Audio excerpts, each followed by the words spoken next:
M. Fauzi tega menghabisi nyawa kakak kandungnya sendiri bernama Badarudin di kawasan Pelaju Darat, Palembang, Senin tanggal 20 September tahun 2021.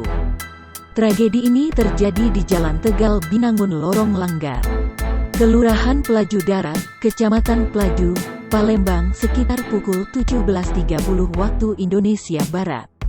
Romlah saksi mata menjelaskan, kejadian itu bermula ketika sang kakak menebang pohon kelapa.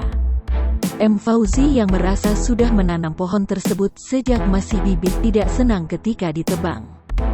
Pelaku Fauzi, 50, pelaku penganiayaan kakak kandung hingga meninggal telah diamankan Polsek Pelaju usai insiden tersebut.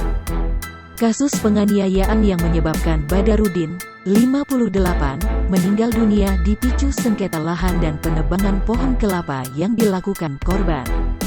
Buser Polsek Pelaju mendapati adanya peristiwa ini langsung menuju lokasi tempat kejadian perkara dan langsung menangkap pelaku tak jauh dari TKP.